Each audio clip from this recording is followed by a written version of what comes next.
ஒரு ஊர்ல ஒரு பெரிய செல்வந்தர் இருந்தார். அவர் ஒரு அழகான அரண்மனைய கட்டினாரு. ஆனா அந்த அரண்மனைக்கு கூரை போடுறதுக்கு முன்னாடியே உள்ளே இருக்கிற தரைக்கு ரொம்ப விலையுயர்ந்த பளிங்கு கற்களை பதிச்சார்.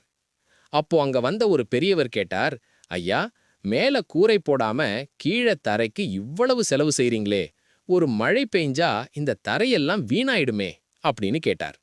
அந்த செல்வந்தர் சொன்னார், பரவாயில்லை, தரை அழகா இருந்தா போதும் அப்படின்னு.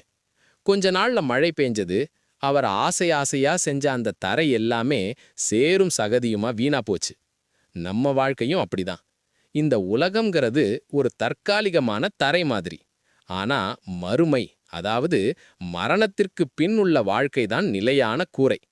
நாம மறுமையை பற்றி கவலைப்படாம இந்த உலகத்துக்காக மட்டும் ஓடிக்கிட்டு இருந்தா, ஒரு நாள் மரணம் வரும்போது நம்ம செஞ்ச அத்தனையுமே அந்த சேறு மாதிரி வீணா போயிடும். இதைத்தான் திருக்குரான் அத்தியாயம் 28 வசனம் 77 அல்லாஹ் சொல்கிறான். அல்லாஹ் உனக்கு கொடுத்திருப்பதைக் கொண்டு மறுமை வாழ்வை தேடிக்கொள். எனினும் இவ்வுலகில் உனக்குரிய பங்கையும் நீ மறந்து விடாதே.